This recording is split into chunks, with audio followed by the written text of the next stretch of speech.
हरे कृष्णा। एक बार आप सभी का फिर से स्वागत है मेरे इस चैनल जिज्ञासु मुनि पर। जैसा कि आप जानते हैं, हम पढ़ रहे हैं भगवत गीता का इंट्रोडक्शन। तो आइए शुरुआत करते हैं। आज इंट्रोडक्शन के जिस हिस्से को पढ़ रहे हैं उसके मेन टाइटल में देना चाहूंगा, कृष्णाज एडवाइस टू अर्जुना। और ये एडवाइस सिर्फ अर्जुना के लिए नहीं है, ये एडवाइस हम सभी के लिए है। और हमें ये समझना बहुत जरूरी है कि कृष्णा की वो एडवाइस क्या है। तो कृष्णा की एडवाइस के साथ साथ हम ये भी देखेंगे कि भक्ति में जो लव है उसकी जो इम्पोर्टेंस है वो बहुत ज्यादा है। तो बिफोर हम इस सब को शुरुआत करते हैं, आइए सबसे पहले गुरु प्रणाम मंत्र से ही शुरू करते हैं। ओम अज्ञानतिमिरान्धस्य ज्ञानांजनशलाकया चक्षुरुन्मीलितं येन तस्मै श्री गुरुवे नमः। मैं घोर अज्ञान के अंधकार में उत्पन्न हुआ था और मेरे गुरु ने ज्ञान रूपी प्रकाश से मेरी आंखें खोल दी। मैं उन्हें सादर नमस्कार करता हूँ। आज जो मेन टॉपिक्स हम डिस्कस करने वाले हैं वो ये है। पिछले सेशन में जैसे हमने जाना था कि हमें मरते वक्त भगवान पे, भगवान के स्वरूप के ऊपर ध्यान रखना चाहिए। तभी सवाल उठा था कि हम अपने थॉट्स को कैसे भगवान की तरफ ट्रांसफर कर सकते हैं। तो आज हम उस पर बात करेंगे।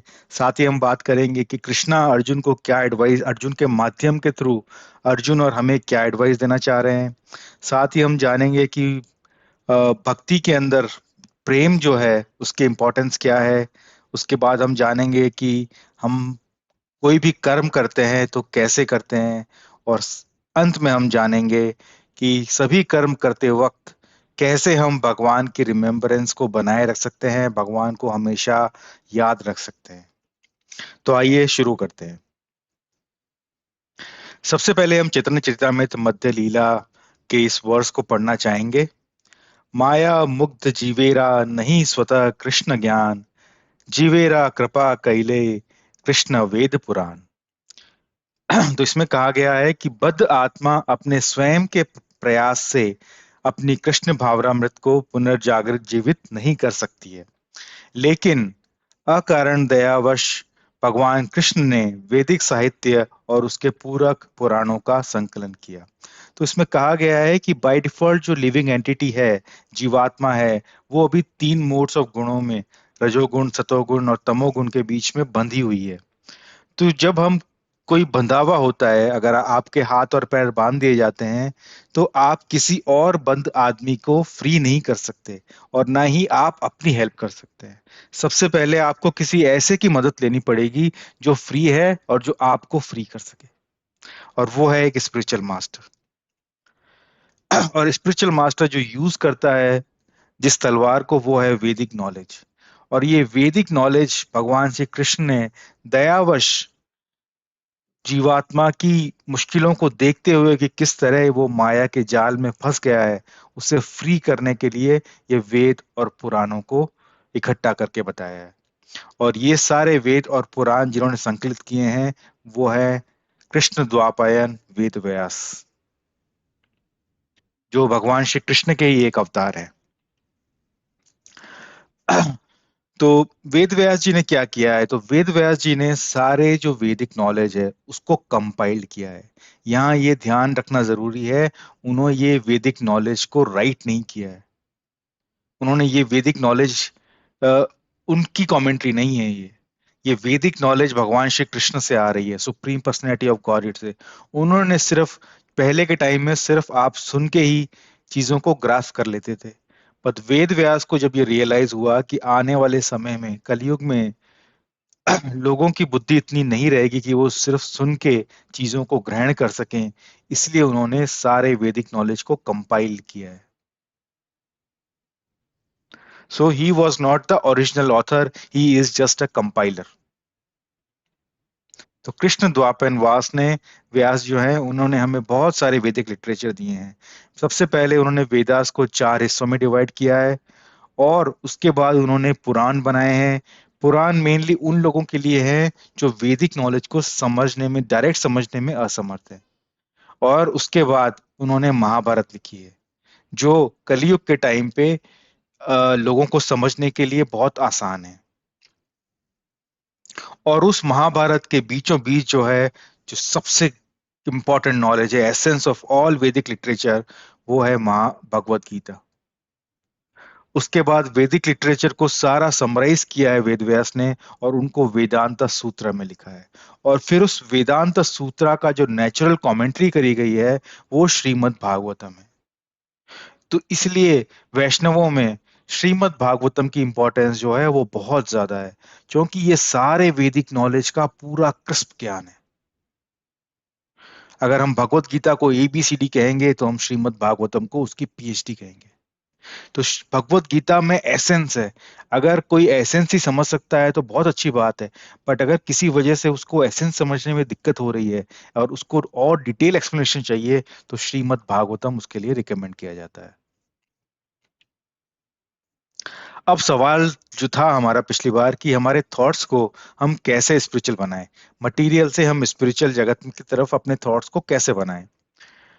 तो इसमें बताया गया है कि हमारी थिंकिंग जो आजकल है, वो सिर्फ मटेरियल एनर्जीज और उसके बारे में पढ़ने में व्यस्त है। जैसा कि हम देखते हैं, हम न्यूज़पेपर पढ़ रहे हैं, हम मैगजीन्स पढ़ रहे हैं, हम नॉवेल्स पढ़ रहे हैं, तो इन सब में क्या है, इन सब में मटेरियलिस्टिक ज्ञान ही है। तो हम पूरे वक्त हमारे माइंड और इंटेलिजेंस को इस मटेरियल ज्ञान से भरते जा रहे हैं। जबकि जरूरत क्या है, जरूरत है कि हमारा माइंड जो है वैदिक लिटरेचर पढ़ना शुरू करे। वो ही ये तरीका है जिससे हम मटेरियल से स्पिरिचुअल की तरफ अपने थॉट प्रोसेस को चेंज कर सकते हैं। और ये सब थॉट प्रोसेस को चेंज करने के लिए ही वेद व्यास जी ने ये सारा वैदिक लिटरेचर कंपाइल किया है, ताकि हम सब उसका फायदा उठा सकें। और जैसे जैसे हम ये वैदिक लिटरेचर ज्यादा से ज्यादा पढ़ते जाएंगे, हमारे थॉट्स प्रोसेस जो है वो मटेरियल से स्पिरिचुअल की तरफ चेंज होता जाएगा। और उसकी वजह से बेनिफिट जो हमें होने वाला है, वो ये है कि अंत काल में हम भगवान श्री कृष्ण को याद कर सकेंगे। और हम पिछले सेशन में ऑलरेडी देख चुके हैं कि याद करने का बेनिफिट यह है कि हम भगवान के धाम में जा सकते हैं और भगवान के जैसा ही स्वरूप, सच्चिदानंद स्वरूप प्राप्त कर सकते हैं। और भगवान कह रहे हैं कि इसमें कोई गारंटी है, इसमें फुल गारंटी है। इनफैक्ट हमें इसमें डाउट करने की एकमात्र भी गुंजाइश नहीं छोड़ी है भगवान ने। भगवान इसमें पूरी तरह आपको कह रहे हैं, अगर ये प्रोसेस आप फॉलो करते हैं तो आपका सक्सेस गारंटीड है। तो आप देखिए, मटेरियल लोग भी पढ़ रहे हैं और स्पिरिचुअल लोग भी पढ़ रहे हैं।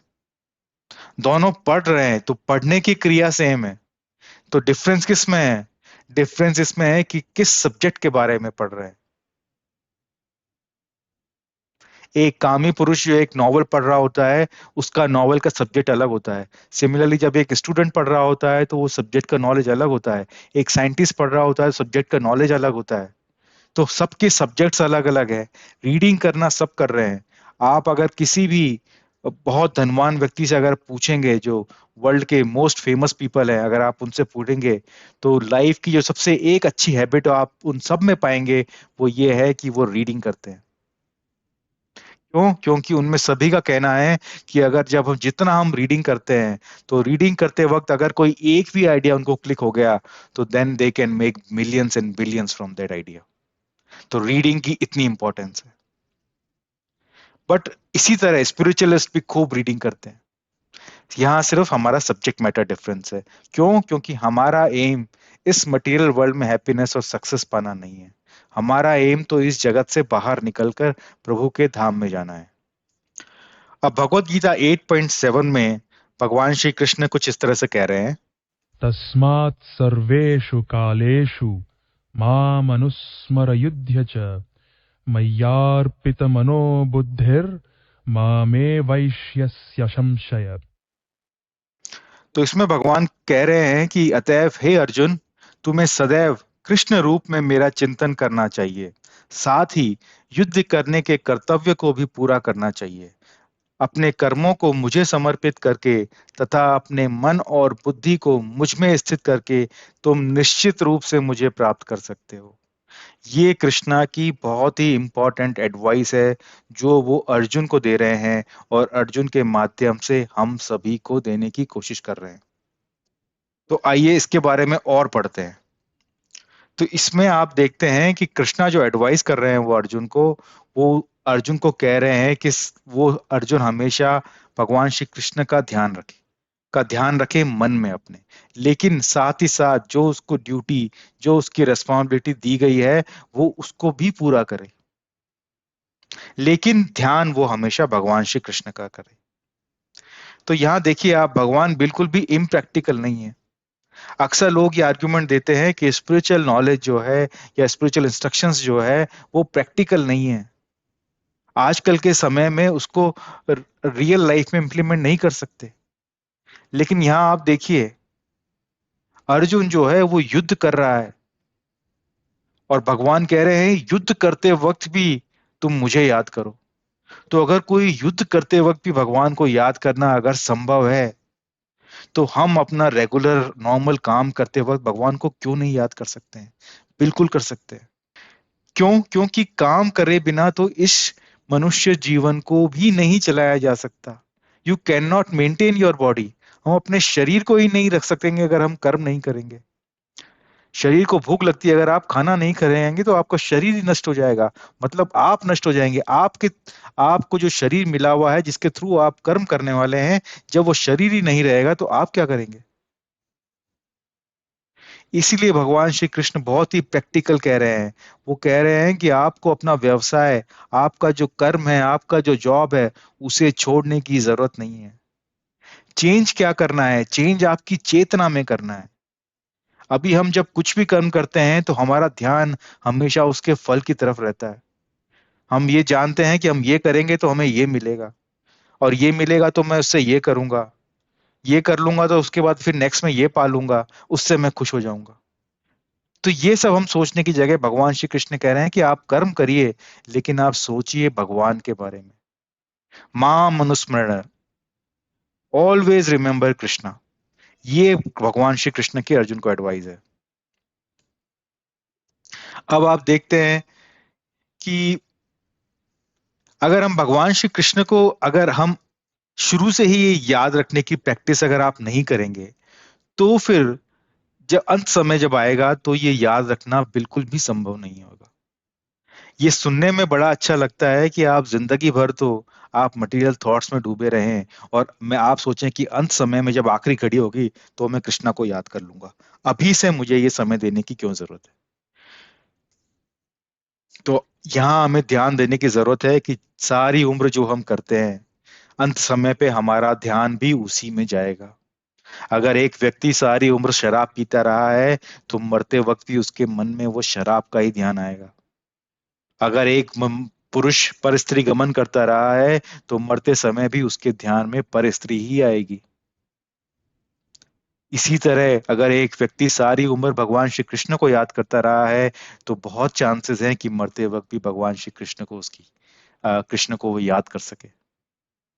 इसीलिए लॉर्ड चैतन्य हमेशा कहते हैं, कीर्तनीय सदा Hari. One should practice remembering chanting the name of the Lord always. तो भगवान कह रहे हैं, चैतन्य महाप्रभु जो खुद भगवान श्री कृष्ण के अवतार हैं, वो कह रहे हैं कि सदैव भगवान का नाम जपते रहो। तो आप देखिए, भगवान श्री कृष्ण का जो इंस्ट्रक्शन है कि हमेशा मुझे याद रखो, और चैतन्य महाप्रभु जो कह रहे हैं भगवान के नाम को जपो, दोनों इंस्ट्रक्शंस में कोई फर्क नहीं है। क्यों? क्योंकि भगवान और भगवान के नाम में कोई फर्क नहीं है। तो इस तरह से हमें समझना बहुत जरूरी है। तो आज के समय में भगवान का नाम जो है हर कोई ले सकता है। उसके लिए आपको कोई कीमत नहीं पे करनी है। थोड़ा सा आपका समय चाहिए, और आप इमीडिएटली भगवान के साथ एसोसिएट कर सकते हैं, भगवान को याद कर सकते हैं। तो कलयुग में भगवान के नाम को लेना ही भगवान को याद करने का सबसे अच्छा तरीका है। इसलिए प्रभुपाद तो कहते हैं कि हमें तो प्रैक्टिस करनी चाहिए 24 आवर्स भगवान के नाम लेने की। और अगर आप 24 आवर्स नहीं ले सकते हैं, तो कम से कम जितना ले सकते हैं उतनी कोशिश करिए। साथ ही साथ आपकी लाइफ में जितनी भी एक्टिविटीज आप कर रहे हैं, उन सबको इस तरह से मोल्ड करिए कि आप किसी न किसी तरह भगवान को याद कर सके। तो ये आपकी लाइफ की सक्सेस मानी जाएगी। इस मटेरियल वर्ल्ड में कुछ भी पा लेना सक्सेस नहीं है। असली सक्सेस ये है कि आप भगवान को याद कर सकते हैं या नहीं। उसके बाद नेक्स्ट जो है, अब आप क्वेश्चन ये पूछेंगे कि भगवान को याद करना ही सबसे सर्वश्रेष्ठ है, क्या उसके अलावा भी कोई तरीका है? तो उसके लिए भगवान ने क्लेरिफाई किया है भगवत गीता के 647 में, जहां पे भगवान श्री कृष्ण कह रहे हैं, योगिनामपि सर्वेषां मद्गतेनान्तरात्मना श्रद्धावान् भजते यो मां समे युक्ततमो मतः। तो यहां पर आप देखिए तो भगवान ने क्लियरली कैटेगराइज कर दिया है। तो भगवान सबसे पहले अर्जुन को कह रहे हैं, अर्जुना योगी भवा, योगी भवा अर्जुना, योगी बनने को कह रहे हैं। लेकिन साथ ही साथ वो ये भी बता रहे हैं कि सबसे बड़ा योगी कौन है। वो कह रहे हैं, समस्त योगियों में जो योगी अत्यंत श्रद्धा पूर्वक मेरे परायण है, अपने अंतकरण में मेरे विषय में सोचता है और मेरी दिव्य प्रेमा भक्ति करता है, वह योग में मुझसे परम अंतरंग रूप से युक्त रहता है और सबों में सर्वोच्च है, यही मेरा मत है। तो भगवान श्री कृष्ण की ओपिनियन, सुप्रीम पर्सनैलिटी ऑफ गॉडहुड की ओपिनियन जो है, वो बहुत इंपॉर्टेंट है। और वो क्लियरली कह रहे हैं कि जो मेरे बारे में सोचता है और मेरी प्रेम पूर्वक भक्ति करता है, ट्रांसेंडेंटल लविंग सर्विस और thinking about the Lord, that's the most important thing. इसीलिए भगवान का नाम लेना, उनको याद करना बहुत जरूरी है, क्योंकि उसमें ये जो तरीका है, ये सर्वश्रेष्ठ योगियों का तरीका है। किसी भी बिल्डिंग में ऊपर जाने के लिए आप स्टेयर्स यूज कर सकते हैं, बट जब 10th floor, 20th floor, 30 floor तक जाना हो, तो स्टेयर से चढ़ना कभी कभी मुश्किल हो सकता है। बट वहीं अगर आपको कोई बता दे यहाँ पे एक डायरेक्ट लिफ्ट है, उसको यूज करके आप डायरेक्ट 20वें या 30वें माले तक पहुंच सकते हैं, तो ये कितना आसान काम है। इसीलिए कलयुग में कहा गया, भगवान के नाम को जपना ही भगवान को याद करने का सबसे अच्छा तरीका है। और जो भगवान को इस तरह से याद कर सकता है, उनकी प्रेमा भक्ति कर सकता है, भगवान कह रहे हैं वो योगियों में सर्वोत्तम है, यही उनका मत है। तो अब किसी को भी याद करना है तो उसके लिए सबसे जरूरी जो है, वो प्रभुपाद कहते हैं, वो है लव। तो भगवान प्रभुपाद कह रहे हैं कि हमें अपनी सारी मटेरियल ड्यूटीज को अच्छे से पूरी करते हुए भगवान श्री कृष्ण को याद करना है। ये करना तभी संभव हो सकता है जब हम में भगवान के लिए एक बहुत ही तीव्र प्रेम हमारे अंदर डेवलप होना चाहिए। अगर आप में भगवान के प्रति प्रेम है, घनिष्ठ प्रेम है, तो आप अपनी ड्यूटीज भी डिस्चार्ज कर सकते हैं और उनको याद भी कर सकते हैं। तो हमें ये कोशिश करनी है कि अब ये भगवान के प्रति प्रेम हम कैसे डेवलप करें, ये हमारा सवाल होना चाहिए। मेरे ख्याल से इसमें किसी को कोई शक नहीं है कि जब आप प्रेम में होते हो, तो आपको अपने प्रेमी को याद करने के लिए किसी को बाहर से इंस्ट्रक्शन नहीं देनी पड़ती कि अपने प्रेमी को याद कर लो भाई अब। अरे 24 आवर वो आपका प्रेमी आपके पास रहता है, आपकी यादों में रहता है। आप आप उल्टा किसी से हेल्प मांगते हैं कि भैया कहीं मुझे और इंगेज करवा दो, ताकि मैं थोड़ी देर के लिए अपने प्रेमी को भूल सकूं। तो इसीलिए जिस दिन आपको भगवान के प्रति प्रेम हो जाएगा, आप 24 आवर्स भगवान को याद कर सकेंगे। और आप चाहे कुछ भी कर रहे हो तब भी आप भगवान को याद कर सकेंगे। अर्जुना तो युद्ध के बीच में भगवान कृष्ण को याद कर सकता था। तो हम कम से कम अर्जुना जैसी टफ सिचुएशंस में नहीं है, तो डेफिनेटली हम याद कर सकते हैं। बट यहाँ मिसिंग पॉइंट ये है कि हम में लव नहीं है। तो ये लव कैसे डेवलप करना है, यही सवाल हमें एक किसी स्पिरिचुअल मास्टर से पूछना चाहिए। और फिर स्पिरिचुअल मास्टर ही हमें प्रॉपरली गाइड कर सकता है कि हम कैसे इस लव को डेवलप कर सकते हैं। और ये लव डेवलप करने के बाद ही हम भगवान की प्रेममयी भक्ति कर सकते हैं। एक बहुत छोटा सा एग्जाम्पल है, जब हम छोटे होते हैं तो माएँ जो होती है, पहले के जमाने में तो होता था, आजकल का पता नहीं। माएँ जो थी ऊन से स्वेटर बुना करती थी, मोजे बुना करती थी, हाथों के पैरों के। और फिर जब बच्चा बड़ा हो जाता था तो वो कपड़े, वो छोटे बच्चों के कपड़े फेंक नहीं दिया करते थे, वो अपने पास संभाल के रखते थे। और कभी कभी जब वो अटैची खोल के वो बच्चों के छोटे मोजे जब उनको दिख जाते थे, तो वो मोजे देख के भी माँ अपने बच्चे को याद कर लेती थी और उसकी आंखों में अश्रु आ जाते थे। तो इसे कहते हैं स्ट्रॉन्ग सेंस ऑफ लव। तो एक मटेरियल वर्ल्ड में भी इस तरह का सेंस ऑफ लव फील हो सकता है, तो आप सोचिए स्पिरिचुअल लेवल पे कितना लव फील हो सकता है, कि उसके बाद हर एक चीज में आप भगवान को देख सकते हैं। उसके बाद बच्चे के मोजे में, कपड़े में, स्वेटर में, बच्चे के कंघे में, बच्चे के तेल में, माँ हर चीज में बच्चा देख सकती है। उसी तरह जब हम कृष्णा के साथ प्रेम में होंगे तो हम भी हर चीज में, हर जीवात्मा में, सब जगह कृष्णा को ही देख सकते हैं। उसके अलावा हमें कुछ नजर ही नहीं आएगा। और जब हम उस कंडीशन में होंगे तभी हम ये ट्रांसेंडेंटल लविंग सर्विस, भगवान की प्रेम पूर्वक भक्ति कर सकेंगे। इस बिना इस प्यार को डेवलप किए हुए ये प्रेम पूर्वक भक्ति करना संभव नहीं होगा। तो अगर हम अब कृष्णा की एडवाइस को समराइज करें यहाँ पर, तो यहाँ पर कहा गया है कि ह्यूमन सोसाइटी जो है उसको 4 डिवीजन में बांटा गया है, depending on their Guna and Karma. और ये 4 कैटेगरीज क्या हैं? Intelligent class, administrative class, mercantile class and labourer class. अब हमें काम करना बहुत जरूरी है, क्योंकि बिना काम करे हम अपना शरीर मेंटेन नहीं कर सकते। तो ये तो हम क्लियरली समझ गए, तो हमें काम तो करना ही पड़ेगा। अब काम हमें कौन सा करना है, ये आप अपने गुणा और कर्मा के हिसाब से डिसाइड करिए। आप किस परिवार में जन्म हुए हैं, आपकी क्या जाति है, ये डिसाइड नहीं करती है आपका काम। उल्टा आपके गुण और कर्म के हिसाब से आप अपने काम चुनते हो। अब कृष्णा जो कह रहे हैं कि ये काम करते वक्त तुम हमेशा मुझे याद रखो। क्यों? क्योंकि अगर उस वक्त मुझे याद रखोगे तो पूरे जीवन इस प्रैक्टिस की वजह से होगा क्या, कि जब आपका अंत समय आएगा तब भी मुझे याद कर सकोगे। बट अब आप पूछेंगे कि भाई ड्यूटीज करते हुए कैसे याद करें? तो यहाँ कृष्णा जी कह रहे हैं कि उसके लिए आपको भगवान के प्रति प्रेम भाव डेवलप करना पड़ेगा। बहुत ही घनिष्ठ प्रेम डेवलप करना पड़ेगा। और उसका एक और एग्जाम्पल दिया गया है कि जैसे अगर एक मैरिड वुमेन है या एक मैरिड मैन को ले लिए, जब एक्स्ट्रा मैरिटल अफेयर होता है, तो आप देखिए आपका जो भी पार्टनर एक्स्ट्रा मैरिटल अफेयर में होता है वो अपने सारी ड्यूटीज बहुत अच्छे से निभाता है। क्यों? क्योंकि वो नहीं चाहता कि किसी को जरा सा शक भी हो कि वो एक एक्स्ट्रा मैरिटल अफेयर कर रहा है।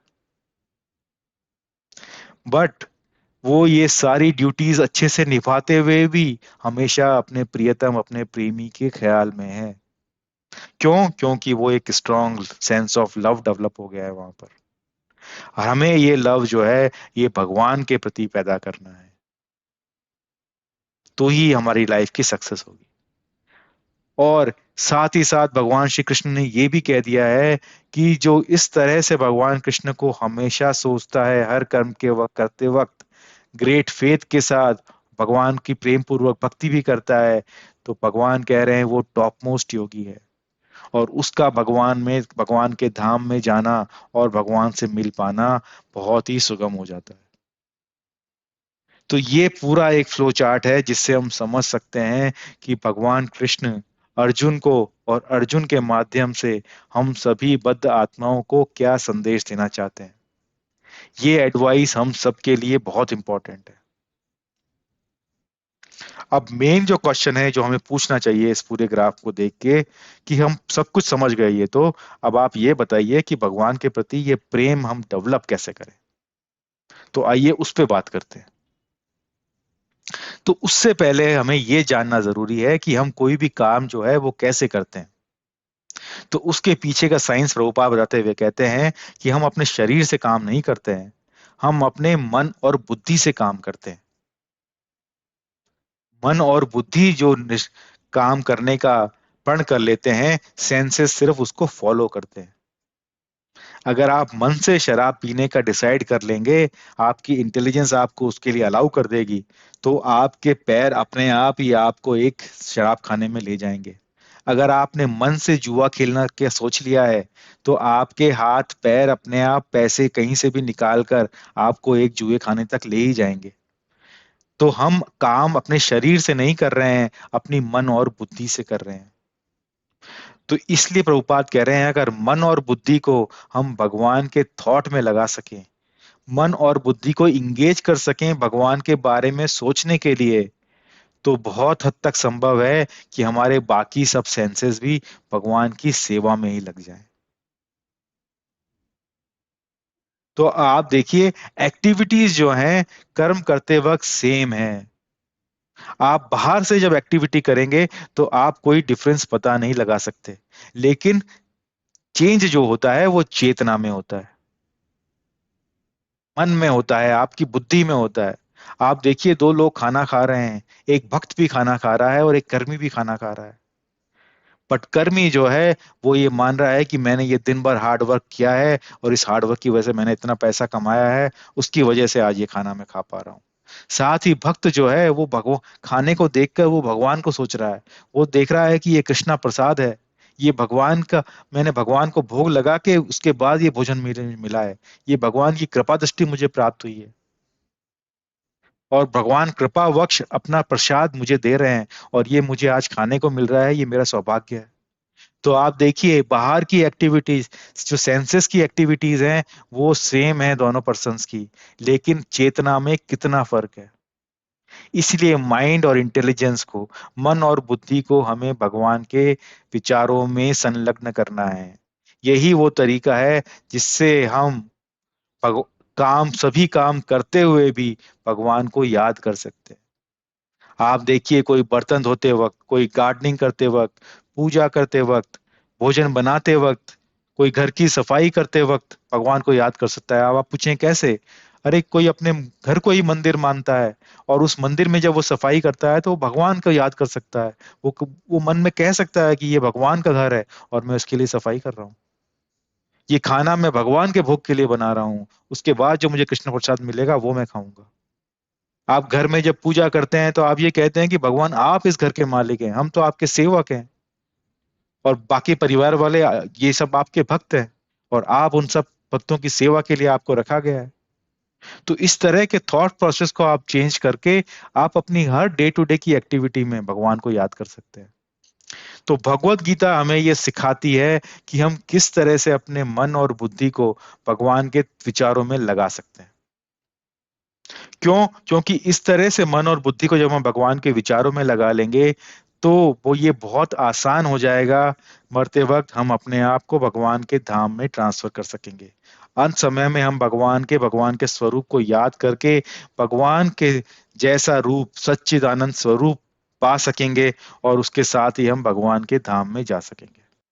तो यहाँ हम कर्म कैसे करते हैं ये हम क्लियरली समझ चुके हैं यहाँ पर, कि माइंड और इंटेलिजेंस जो है वो हायर हैं कंपेयर टू आवर बॉडी और सेंसेस। इसलिए मन और बुद्धि को हमें कोशिश करनी चाहिए कि वो हमेशा कृष्णा की के थॉट्स में लगा रहे। इसीलिए पहले हमने पढ़ा कि वेद व्यास जी ने जो सारा ये वैदिक लिटरेचर रखा है, ये इसीलिए लिखा गया है कि आप अपने माइंड और इंटेलिजेंस को भगवान के बारे में, भगवान के भक्तों के बारे में, भगवान के धाम के बारे में जानने में इंगेज कर सके। और अगर उसी उसके विपरीत अगर आप न्यूज़पेपर पढ़ेंगे, नॉवेल्स पढ़ेंगे, स्टॉक मार्केट्स पढ़ेंगे, मैगजीन्स पढ़ेंगे, फिल्म फेयर्स पढ़ेंगे, तो आप क्या होगा, आपका माइंड और इंटेलिजेंस जो है वो उस तरह के थॉट्स में लग जाएगा। तो उसके बाद डेफिनेटली आपकी बॉडी और सेंसेस भी उसी हिसाब से बिहेव करेंगे। तो इसलिए ये बहुत जरूरी है इस साइंस को समझना कि मन और बुद्धि किस बारे में सोच रहे हैं, आपका शरीर और सेंसेस वही काम करने वाले हैं। अगर आप मन से किसी का बहुत बुरा सोच रहे हैं तो वो दिन दूर नहीं जब आप हाथ और पैरों से भी उस व्यक्ति का बुरा करने लगेंगे। इसलिए हमें बहुत सावधान रहना चाहिए कि हमारी मन और बुद्धि किस चीज में इंगेज है। तो भगवत गीता के अंदर ये बताया गया है कि ये जो आर्ट है माइंड और बुद्धि को भगवान में लगाए रखते हुए काम करने का, ये जो टोटल एब्जॉर्प्शन है भगवान के बारे में सोचते हुए काम करने का, ये है भगवत गीता में सिखाया गया है, ये सीक्रेट। हम देखते हैं कि आजकल लोग बहुत मेहनत कर रहे हैं चंद्र पे जाने का, कोई मंगल पर जाने की कोशिश कर रहा है, कभी कभी तो हम सूर्य तक जाने की भी बात कर रहे हैं। लेकिन इतना एफर्ट डाल रहे हैं हम इस मटेरियल वर्ल्ड में ऊपर नीचे होने के लिए, लेकिन अपने आप को अपलिफ्ट करने के लिए हम कुछ भी नहीं कर रहे हैं। ये कितनी निराशा की बात है ये, कि हम अपने आप को एलिवेट करने के लिए कुछ नहीं कर रहे हैं। प्रभुपाद तो कहते हैं कि अगर आपके जीवन में 50 साल की उम्र आपकी और बाकी है तो अभी से ही आपको भगवान की भक्ति में, भगवान के रिमेम्बरेंस में, भगवान के बारे में पढ़ने में अपने माइंड और इंटेलिजेंस को लगा देना चाहिए। जबकि आज का समय तो ऐसा है, अगले 5 मिनट में हमारे साथ क्या होने वाला है हमें ये पता नहीं है। तो 50 साल की उम्र सोचना तो कितना मुश्किल हो जाता है। अगर हम आज की एवरेज एज भी ले लेते हैं तो हम 70 to 80 ईयर्स एवरेज एज मांगेंगे इंडिया में। और अगर आप उसमें 50 हटा देते हैं तो आप समझ लीजिए, मतलब 20 साल की उम्र से या 30 साल की उम्र से आपको डेफिनेटली इस तरह गीता, भगवत गीता में जो प्रोसेस बताया गया है, अपने मन और बुद्धि को भगवान के बारे में जानने में, सोचने में, याद करने में लगा देना, तो हमें शुरुआत करनी चाहिए। इसलिए आप जिस भी उम्र में हैं शुरुआत कीजिए। कभी एक बहुत अच्छी कहावत है कि बहुत बड़े किसी महात्मा से किसी ने पूछा कि अच्छा दिन भगवान को याद करने के लिए मेरी लाइफ में कब आएगा। तो उन महात्मा जी ने कहा कि आज रात को सोने के बाद जब तुम सुबह उठो तो मान लेना वही मेरा अच्छा दिन शुरू हो गया है। तो उसी दिन से शुरुआत कर दो। तो यहाँ पे प्रभुपाद कहते हैं कि अगर आप माइंड को इंगेज करते हैं भगवान की सर्विस में, तो माइंड कभी भी लोअर प्रोपेंसिटीज में, तामसिक प्रवृत्तियों में कभी भी इंगेज नहीं होगा। कहते हैं कि अगर हायर टेस्ट आपको मिल जाता है तो लोअर टेस्ट आप छोड़ देते हैं। अगर आपके पास एक चॉकलेट है और मैं आपको पूरा गुलाब जामुन का एक डब्बा दूं और बदले में कह दूं कि वो चॉकलेट मुझे दे दो, तो आप फौरन छोड़ देंगे। तो हायर टेस्ट जब आपको मिलेगा तो लोअर टेस्ट को छोड़ना आसान हो जाता है। अब हमारे सारे जो श्रीमद् भागवतम है, इसमें प्रहलाद महाराज जो हैं, उन्होंने 9 प्रोसेसेस बताए हैं भक्ति में भगवान कृष्ण को हमेशा माइंड और इंटेलिजेंस के थ्रू याद करने के। और वो 9 प्रोसेसेस क्या हैं? श्रवणम, कीर्तनम, विष्णु स्मरणम, पाद सेवनम, अर्चनम, वंदनम, दास्यम, साख्यम, आत्मनिवेदनम। तो ये पूरे 9 प्रोसेस है। इसे नवविधा भक्ति कहा जाता है। तो इसमें प्रभुपाद कहते हैं कि वो इंसान जिसने भगवान की सेवा में इन 9 तरीकों को अच्छे से समझ लिया है, वो ही सबसे बुद्धिमान व्यक्ति है। और ये मान लेना चाहिए कि उस व्यक्ति को संपूर्ण ज्ञान हो गया है। क्यों? क्योंकि भगवान कृष्ण कह रहे हैं, भूनाम जन्मनाम बांते ज्ञानवान माम प्रपद्यन्ते। भगवान कह रहे हैं ज्ञानवान जो होता है वो भगवान कृष्ण की सेवा करता है। जबकि ज्यादातर हम क्या मानते हैं कि जिसका लाइफ में कुछ नहीं हो सका है वो स्पिरिचुअल लाइफ में जा रहा है, वो मॉन्क बन रहा है, वो साधु सन्यासी बन रहा है। जी नहीं, बट भगवान कृष्ण तो कह रहे हैं कि जो सबसे बुद्धिमान है और कई कई जन्मों से ज्ञान प्राप्त कर कर जो इतना बुद्धिमान हो गया है, वो भगवान की शरण में आया है, वो भगवान की प्रेममयी भक्तिमयी सेवा कर रहा है। तो अब ये 9 जो भक्ति के लिम्स हैं, यही वो तरीके हैं जिनसे हम भगवान के लिए अपना प्रेम जो है वो डेवलप कर सकते हैं। अब इन 9 में से अगर आप किसी एक प्रोसेस के ऊपर भी जो आपको अपनी प्रवृत्ति के हिसाब से पसंद है, उसको आप चुन लीजिए। और उस प्रोसेस को फॉलो करते करते ही आप में भगवान के लिए प्रेम डेवलप हो जाएगा। अब श्रवणम क्या है? पहला पहला श्रवणम, हियरिंग। भगवान के बारे में सुनिए, भगवान के शुद्ध भक्तों से भगवान के बारे में सुनिए, वैष्णव जनों से भगवान के बारे में सुनिए। इससे अच्छा और कुछ भी नहीं हो सकता। जब प्रभुपाद की लिखी हुई भगवत गीता आप पढ़ते हैं, प्रभुपाद के परपोट पढ़ रहे हैं, तो आप प्रभुपाद के मुंह से भगवान के बारे में सुन रहे हैं। तो श्रवणम इज हियरिंग कितना जरूरी है, सुनना बहुत जरूरी है। फिर आता है कीर्तनम। कीर्तनम को हम बोलेंगे चैंटिंग, चैंटिंग करना, भगवान के नाम का जप करना। और जो कुछ आपने सुना है वो आप लोगों को बता सकते हैं, वो भी कीर्तन के अंदर आता है। भगवान की जो अलग अलग लीलाएं हैं उनको आप सुन सकते हैं, उनका वर्णन कर सकते हैं। ये सब कीर्तनम में आता है। और उस तरह से उनको करने से भगवान के प्रति प्रेम डेवलप हो सकता है। आप फिर कहते हैं आपने सुन भी लिया और आपने जो सुना वो लोगों को भी बता दिया, तो उससे क्या होने वाला है? उससे स्मरणम होने वाला है। उससे आपको भगवान या के बारे में भगवान याद आने लगेंगे हर पल में। आप हर चीज में भगवान को देख सकेंगे। भगवत गीता में भगवान कह रहे हैं कि ये सूर्य का प्रकाश जो है वो मैं हूँ, पानी का जो टेस्ट है वो मैं हूँ। तो आप पानी पीते वक्त भगवान का स्मरण कर सकते हैं। सूर्य की रोशनी जब आप पे पड़ती है तो भगवान का स्मरण कर सकते हैं। तो क्या ये इतना मुश्किल है? जी नहीं दोस्तों, ये आसान है। सिर्फ हमें अपने माइंड और इंटेलिजेंस को ये समझाना होगा कि ये सब कितना जरूरी है।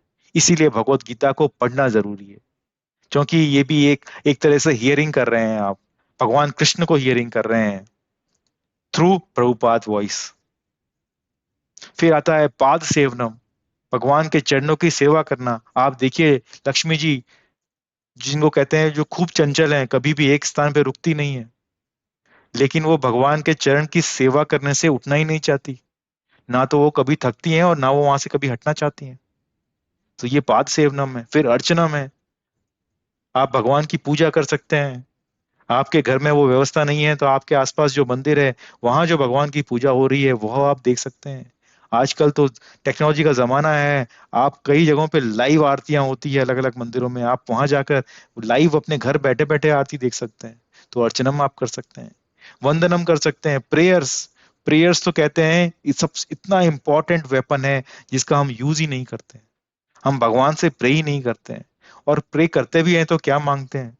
पैसा दे दो, पुत्र दे दो, नौकरी दे दो। हम क्या मांग रहे हैं? हमें मांगना चाहिए प्रभु आपके लिए प्रेम दे दो, आपके लिए भक्ति, आपकी सेवा का मौका दे दो। तो वो वंदनम हो गया। दास्यम, हनुमान जी देखिए पूरा जीवन उन्होंने प्रभु की सेवा में लगा दिया। उनके लिए प्रभु की सेवा से बढ़ के कुछ भी नहीं है। और देखिए उस सेवा की वजह से आज वो भक्त शिरोमणि कहलाते हैं और भगवान श्री राम के प्रियतम। साख्यम, आप अर्जुन को देखिए, अर्जुन बेस्ट फ्रेंड है। सुदामा को देखिए, वो साख्य भाव में है भगवान के साथ।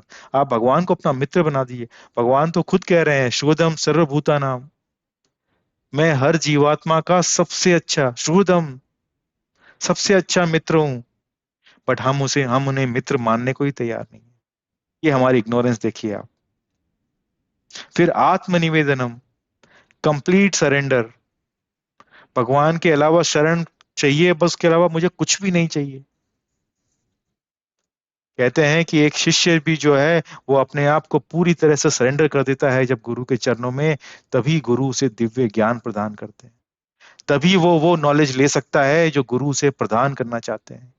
जब तक आप में आपके आपका अहम रहेगा, आपके ज्ञान का अहंकार रहेगा, तब तक आप गुरु से वो सीख नहीं सकते। कहते हैं जब आपके पास का पात्र पहले से ही भरा हुआ है, तो उस पात्र में अब सामने वाला कोई नई चीज नहीं डाल सकता। आपको पहले वो पात्र खाली करना पड़ेगा। तो आत्मनिवेदन। तो ये सब वो 9 प्रोसेसेस हैं। इन सब से हम भगवान के प्रति वो प्रेम भाव जो है वो धीरे धीरे डेवलप कर सकते हैं। आप इनमें से एक पकड़िए, दो पकड़िए, तीन पकड़िए, जो आपको अच्छा लगता है वो पकड़िए। सबसे आसान तो श्रवणम है, सुनना। किसको पसंद नहीं है? हम दुनिया भर की कहानियां सुनते हैं, हम लोगों के जीवन की कहानियां सुनते हैं, बड़े बड़े सक्सेसफुल लोगों की कहानियां सुनते हैं। क्या हम भगवान के बारे में नहीं सुनना चाहेंगे? He is the most attractive, Krishna means most attractive. तो सुनना तो बहुत आसान है, तो सुनने से शुरुआत कीजिए। उसके बाद नेक्स्ट भगवत गीता के 8.8 वर्स में भगवान श्री कृष्ण कह रहे हैं, अभ्यासयोगयुक्तेन चेतसा नान्यगामिना परमं पुरुषं दिव्यं याति पार्थानुचिन्तयन्। तो यहाँ भगवान श्री कृष्ण कह रहे हैं, हे पार्थ, जो व्यक्ति मेरा स्मरण करने में अपना मन निरंतर लगाए रखकर अविचलित भाव से भगवान के रूप में मेरा ध्यान करता है, वह मुझको अवश्य ही प्राप्त करेगा। गारंटी, भगवान श्री कृष्ण की गारंटी मिल रही है कि आप इन 9 प्रोसेस में से कुछ भी शुरू करते हैं, लेकिन फिर अडिग भाव से, अविचलित भाव से उसमें बने रहिए और भगवान को मन में ध्यान करते रहिए। भगवान के प्रति वो प्रेम विकसित करिए, तो हम डेफिनेटली भगवान को पा सकेंगे। ये गारंटी भगवान कृष्ण खुद दे रहे हैं हमें अर्जुन के माध्यम से। तो इस तरह से हम समझते हैं कि ये 9 प्रोसेस जो नवविधा भक्ति है, जिसमें श्रवणम जो है वो सबसे आसान है। और श्रवणम भी किसको? ये भगवत गीता आप किसी वैष्णव मन से, किसी स्पिरिचुअल मास्टर के मुंह से सुनिए, तो आपके सारे विचार जो हैं वो भगवान के प्रति सोचने पे मजबूर हो जाएंगे। आपकी मन और बुद्धि को भगवान के विचारों से भर दीजिए, तो भगवान को याद करना बहुत आसान हो जाएगा। प्रभुपाद इसमें कह रहे हैं कि ये कोई बहुत डिफिकल्ट प्रोसेस नहीं है, लेकिन इसको समझने के लिए आपको किसी एक्सपीरियंस आदमी चाहिए जिसने ये चीज कर रखी है ऑलरेडी। तो प्रभुपाद कहते हैं तत् विज्ञानार्थम स गुरुमेव अभिगच्छेत। One must approach a person who is already in the practice. इसमें मस्ट यूज किया गया है, अभिगच्छेत। प्रभुपाद कह रहे हैं ये कोई ऑप्शन नहीं है, ये मस्ट चीज है। क्यों? क्योंकि उन्होंने वो जो है वो स्पिरिचुअल लोग हैं। एक स्पिरिचुअल मास्टर तीनों गुणों से ऊपर उठ चुका है, वो ट्रांसेंडेंटल मोड पे है, वो आपको फ्री कर सकता है। जो खुद फ्री नहीं है वो किसी और को कैसे मुक्त कर सकता है? तो हमें भी एक मुक्त जीवात्मा चाहिए जो हमारे भी बंधनों को मुक्त कर सके। और जब ऐसी मुक्त आत्मा से हम श्रवणम करते हैं भगवत गीता को, भगवान कृष्ण के बारे में, भगवान कृष्ण के भक्तों और उनकी लीलाओं का श्रवणम करते हैं, तो हमारा भगवान के प्रति प्रेम डेवलप होता है। और जब वो प्रेम डेवलप होता है तो हमारे लिए बहुत आसान हो जाता है कि हम अपनी ड्यूटीज करते हुए भी भगवान को हमेशा हमेशा याद कर सकते हैं। तो गुरुपाद कह रहे हैं और अर्जुन भी कह रहे हैं भगवत गीता के अंदर कि ये माइंड बहुत ही रेस्टलेस है, ये कभी कंट्रोल में नहीं आ सकता। लेकिन प्रभुपाद कह रहे हैं भगवान कृष्ण का जो नाम है उसके ऊपर मन को आप स्थिर कर सकते हैं। माइंड का तो नेचर ही ये है कि वो इधर से उधर फ्लाई करता रहता है। आज आप इंडिया में हैं तो उसी अगले ही क्षण आप यूएस में हो सकते हैं। तो वो हमेशा फ्लाई करता रहेगा। लेकिन भगवान के नाम के ऊपर मन को एकाग्र करना ये संभव है, और इस बात को हमें विश्वास पूर्वक लेना चाहिए। इसलिए प्रभुपाद कहते हैं कि भगवान के लिए प्रेम पूर्वक भक्ति की जो शुरुआत है वो श्रवणम से ही हुई है। तो इन 9 प्रोसेसेस में, नवविधा भक्ति में जो हमने डिस्कस किए, उसमें श्रवणम, सुनने की जो अहमियत है वो सबसे ज्यादा है। और भगवान के बारे में सुनना और भगवान के भक्तों से भगवान के और भगवान की लीलाओं के बारे में सुनना, इससे अच्छा कुछ भी नहीं हो सकता। अगर आप भगवान के प्रति प्रेममयी भक्ति, प्रेममयी सेवा करना चाहते हैं। यहाँ पे प्रभुपाद कह रहे हैं कि hearing the vibration of Shri Krishna automatically reminds one of Krishna's pass time. तो ये भगवान कृष्ण का जब आप नाम रखेंगे, हरे कृष्णा मंत्र जपेंगे, तो जैसे जैसे आप प्रोग्रेस करेंगे तो आप देख पाएंगे कि ये मंत्र में जब आप भगवान का नाम भी सुनेंगे तो भगवान की सारी लीलाओं को आप याद कर सकेंगे। भगवान का नाम जब आप सुनेंगे तो भगवान की सब लीलाओं का आप ध्यान कर सकेंगे। जिस तरह माँ बच्चे के सॉक्स को देख के बच्चों को याद कर सकती है, तो आप भगवान के नाम में, वैसे तो भगवान और भगवान के नाम में कोई फर्क नहीं है, और बट भगवान का नाम लेते लेते ही आप भगवान की लीलाओं को याद कर सकेंगे। लेकिन प्रोसेस क्या है उसके लिए? हियरिंग करना है। तो जब आप प्रॉपरली हियरिंग करेंगे, किसको? भगवान के नाम को, तो भगवान के पास times, form, qualities automatically come into your mind. इसलिए चैंटिंग करते वक्त कहा, हमेशा कहते हैं chanting and hearing. Second part is very important. Just chanting is not a single thing, chanting and hearing, यहाँ एंड लगा दिया गया है, ये दोनों होने चाहिए। तो इसलिए हियरिंग की बहुत इंपॉर्टेंस है। तो इसलिए प्रभुपाद कह रहे हैं कि इस तरह भगवत गीता में जो बताया गया है तरीका भगवान को याद करने का, वो एक्चुअली सभी के लिए खुला है। यहाँ प्रभुपाद कह रहे हैं कि किसी को भी बार नहीं किया गया है। यहाँ ये नहीं कहा गया है कि आप मैरिड हैं तो आप ये काम नहीं कर सकते, या आपके बच्चे हैं तो आप ये काम नहीं कर सकते, या आप कुंवारे हैं तो आप ये काम नहीं कर सकते, आप इस प्रजाति के हैं, आपकी जाति ये है, आप इस देश के हैं तो आप नहीं कर सकते। जी नहीं, ये सभी के लिए ओपन है। सभी लोग भगवान के बारे में सोच सकते हैं, सुन सकते हैं, उन्हें याद कर सकते हैं, ये हर एक के लिए संभव है।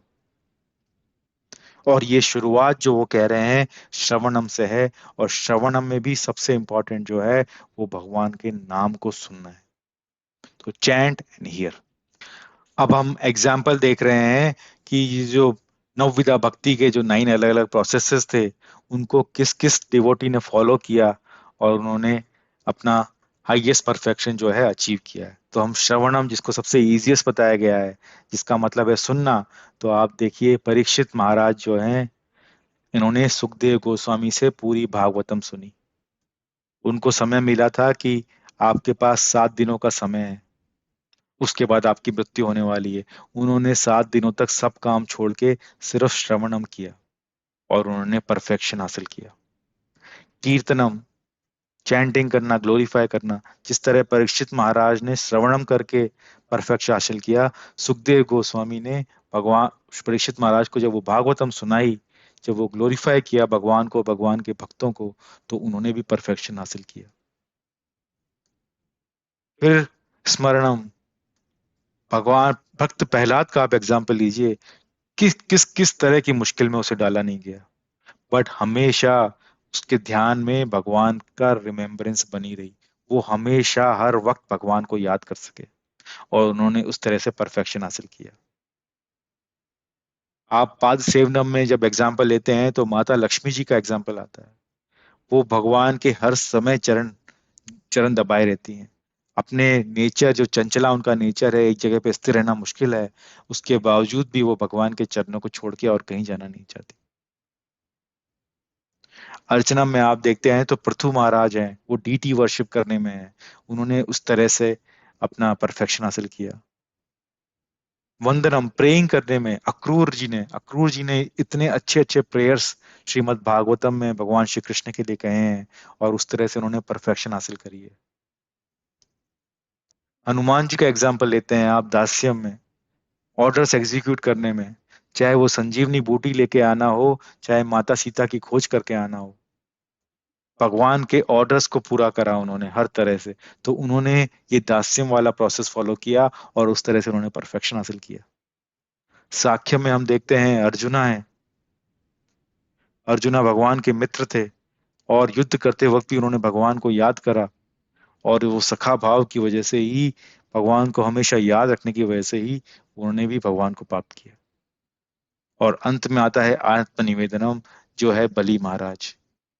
बलि महाराज की कहानी में हम सुनते हैं कि 2 पग में जब भगवान बलि अ, वामन अवतार में उन्होंने जब सब कुछ नाप लिया था, तो तीसरे पग में भगवान बलि महाराज ने खुद अपने आप को सरेंडर कर दिया, और अपने सर पर भगवान का वो पैर रखने के लिए बोल दिया।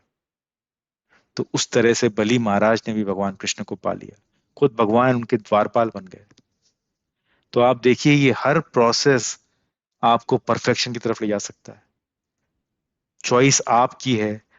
और प्रभुपाद की तरफ से लिया जाए तो श्रवणम को उन्होंने सबसे इजीएस्ट तरीका बताया है। और ये सभी वैष्णव भी, आप सब भी इसमें गौर करेंगे तो कलयुग में श्रवणम सबसे आसान है। तो किसी वैष्णवा से, स्पिरिचुअल मास्टर के थ्रू आप भगवत गीता को सुनिए, समझिए, ये आपको श्रवणम का सबसे अच्छा तरीका है। और अंत में मैं बताना चाहूंगा महाराज अम्बरीश के बारे में, जिन्होंने एक नहीं, दो नहीं, तीन नहीं, उल्टा 9 के 9 प्रोसेस एक साथ फॉलो किए, और उन्होंने परफेक्शन हासिल किया। तो ये कोई म्यूचुअली एक्सक्लूसिव नहीं है। आप एक कर सकते हैं, दो कर सकते हैं, चार कर सकते हैं, आप चाहें तो 9 के 9 कर सकते हैं। सभी संभव है। आप अपने प्रकृति के हिसाब से इसमें से चुनिए, बट कम से कम एक चुनिए और शुरुआत कीजिए। और मेरी मानिए तो श्रवणम सुनिए से शुरुआत कीजिए, और सुनना शुरू कीजिए। तो महाराज अम्बरीश के बारे में कहा गया है कि महाराज अम्बरीश किस तरह से, देखिए, अपने सारे सेंसेस को यूज कर रहे हैं। वो अपना हेड यूज कर रहे हैं भगवान के सामने नमन करने में, प्रणाम करने में, अपना माइंड यूज कर रहे हैं हमेशा भगवान के बारे में सोचने में, अपने वर्ड्स को वो जो यूज कर रहे हैं तो वो भगवान को ग्लोरीफाई करते हैं। आप प्रभुपाद का कोई भी लेक्चर उठा के सुनिए, इतनी बार आप कृष्णा का ग्लोरिफिकेशन, अपने खुद के स्पिरिचुअल मास्टर का ग्लोरिफिकेशन आप सुनेंगे, तो वो हमेशा ग्लोरीफाई करते हैं। अम्बरीश महाराज अपने पैर का यूज कर रहे हैं कहाँ जाने के लिए? मंदिर जाने के लिए। अपनी टंग का यूज कर रहे हैं कृष्ण प्रसाद खाने के लिए। हैंड का यूज कहाँ कर रहे हैं? मंदिर मार्जन करने के लिए, साफ सफाई करने के लिए। अपने ईयर्स का यूज क्या कर रहे हैं? प्रभु के नाम सुनने में, प्रभु की लीलाएं सुनने में, उनके गुण सुनने में। वो अपनी नाक का यूज कर रहे हैं भगवान को जो फ्लावर ऑफर हुए हैं, भगवान को जो हम अगरबत्ती करते हैं, उसकी मधुर सुगंध जो है, वो उसे सूंघ रहे हैं। टच कर रहे हैं वो डिवोटीज के चरणों को, प्रात प्रक्षालन कर रहे हैं प्रभु के भक्तों के चरणों को साफ कर रहे हैं, उस तरह से वो उनकी चरण रच ले रहे हैं। आंखों को यूज कर रहे हैं वो भगवान के सुंदर अर्श विग्रह के दर्शन करने के लिए।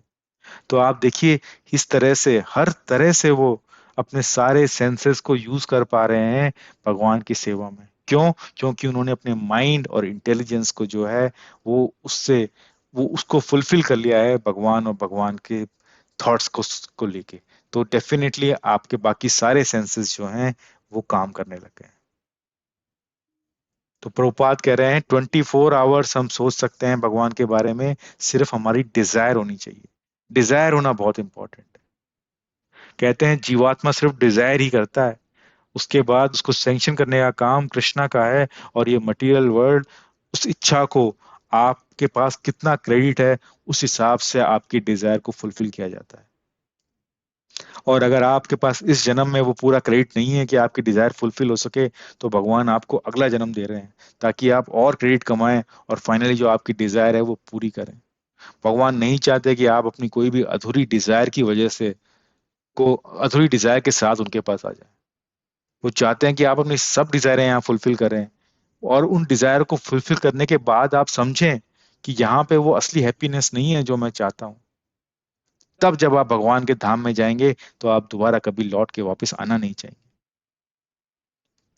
तो ये 24 आवर्स सोचिए, ये देखिए कुकिंग करते वक्त आप भगवान का ध्यान करते हैं। क्यों? क्योंकि आप प्रसाद बना रहे हैं। आप जब डीटीज को सजाते हैं तो आप भगवान का ध्यान कर सकते हैं। मंदिर को साफ करते वक्त, घर को साफ करते वक्त आप भगवान का ध्यान कर सकते हैं। आप शाम को अपने परिवार वालों के साथ बैठ के डिस्कस कर सकते हैं। आपने अगर कुछ सुना है तो वो बता सकते हैं। किसी और ने कुछ सुना है तो आप उससे वो सुन सकते हैं। इस तरह से आप कृष्णा के बारे में बातचीत कर सकते हैं, कृष्णा की चर्चाएं कर सकते हैं। पहले के जमाने में लोग अपने अपने बच्चों का नाम भगवान के नाम पर रख देते थे। क्यों? क्योंकि जब वो अपने बच्चे को भी बुलाएं तो उनको वो भगवान का नाम याद रहे, वो भगवान का नाम चलता रहे। आजकल की तरह टिंकू मिंकू पिंकू नहीं रख देते थे। तो हर चीज के पीछे एक मकसद हुआ करता था, क्योंकि डिजायर होती थी भगवान को याद करने की। अब अंत में प्रभुपाद जो है वो भगवत गीता का एसेंस दे रहे हैं, जिसमें वो कह रहे हैं कि हम में से हर कोई भगवान को प्राप्त कर सकता है। और भगवान को प्राप्त करने के लिए हमें कोई बहुत इंटेलिजेंट होने की जरूरत नहीं है। हमें सिर्फ भगवत गीता में भक्ति के जो प्रिंसिपल्स दिए गए हैं उनको एक्सेप्ट कर लेना है। और हमें मान लेना है कि भगवान श्री कृष्ण ही सब कुछ है लाइफ में। वही हमारे हाईएस्ट टारगेट हैं, हमारे हाईएस्ट गोल हैं। हमारा अल्टीमेट गोल जो है वो भगवान को पाना ही है, भगवान के धाम में जाना ही है, भगवान के साथ भगवान की प्रेम पूर्वक सेवा करना ही है। यही हमारा गोल है लाइफ का, और कुछ भी हमें हासिल नहीं करना है। तो ये सारे प्रिंसिपल्स जो हैं वो भगवत गीता में बताए गए हैं। और भगवत गीता को अगर आप पढ़ते हैं तो आप अपनी लाइफ को परफेक्ट बना सकते हैं। आप परमानेंट सॉल्यूशन बना सकते हैं फॉर ऑल योर प्रॉब्लम्स। क्योंकि हमारी जितनी भी समस्याएं हैं ये इस शरीर की वजह से ही हैं। और अगर एक बार आप अपना सच्चिदानंद स्वरूप प्राप्त कर लेंगे तो आपकी सारी समस्याओं का हमेशा के लिए समाधान हो गया। हम अभी एक या दो समस्याओं का टेम्पररी सॉल्यूशन ढूंढ रहे हैं और उसमें ही हम अपना पूरा जीवन लगा देते हैं कभी कभी। जबकि हम हमारा मानव जीवन के होने की वजह से हमारे पास तो इतना कैलिबर है कि हम अपनी सारी समस्याओं का समाधान कर सकते हैं, वो भी हमेशा हमेशा के लिए। तो यही सारा सम एंड बोनस है, सम सम एंड सब्सटेंस है भगवत गीता का। तो भगवत गीता का आप निचोड़ लेना चाहेंगे तो वो यही है कि हम सब ह्यूमंस अपनी लाइफ को परफेक्ट बना सकते हैं। हम अपनी सारी समस्याओं का हमेशा हमेशा के लिए समाधान कर सकते हैं। ये भगवत गीता की इंपॉर्टेंस है। इसीलिए मेरा आप सभी से निवेदन है कि अभी भगवत गीता डिस्ट्रीब्यूशन मंथ चल रहा है। आप हर इस्कॉन मंदिर में जाएंगे तो अभी डिस्काउंटेड रेट पे भगवत गीता मिल रहे हैं। जाइए और एक खरीद कर लेके आइए और पढ़ना शुरू कीजिए। और अगर किसी वजह से आपकी फाइनेंशियल हालत ये नहीं है कि आप एक किताब भी खरीद सकें, तो मैं कहता हूं कम से कम आप सुनिए, भक्तों से जाके भगवान के बारे में सुनिए, उसमें तो कोई कीमत नहीं लगती है। लोग आजकल मोबाइल में यूट्यूब में बहुत सारे शॉर्ट्स वीडियोस देखते हैं। कम से कम आप क्या सुन रहे हैं उसमें सिलेक्टिव बनिए। सिलेक्टिव बनिए कि हम भगवान और भगवान से लीलाएं, भगवान के भक्तों के बारे में सुनेंगे। और सुनेंगे भी किससे? सिर्फ भक्तों से ही सुनेंगे। क्योंकि कहा गया है कि जैसे दूध में बहुत सारे गुण होते हैं, पर अगर उस दूध को किसी सांप ने टच कर लिया तो वो दूध भी जहर बन जाता है।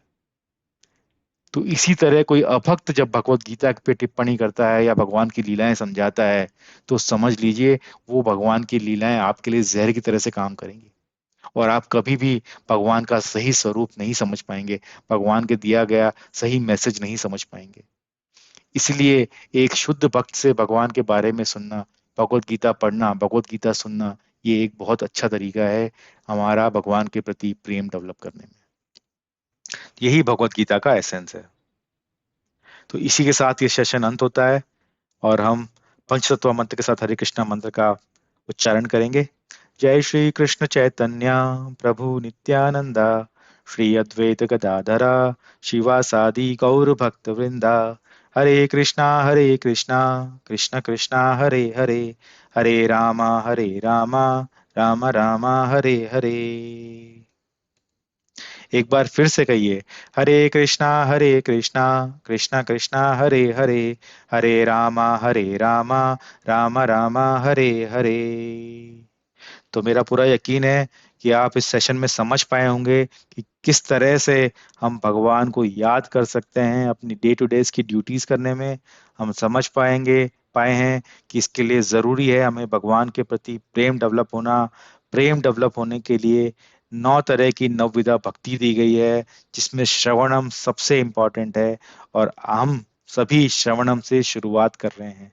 अगर आप ये मेरा वीडियो देख रहे हैं तो आप भी श्रवणम ही कर रहे हैं। तो मैं आपको सबसे पहले बधाई दूंगा भक्ति के ये नवविधा भक्ति में पहला हिस्सा श्रवणम करने के लिए। तो आप सभी बधाई के पात्र हैं। और मैं जो ये वीडियो बना रहा हूं तो मैं ये कीर्तनम कर रहा हूं।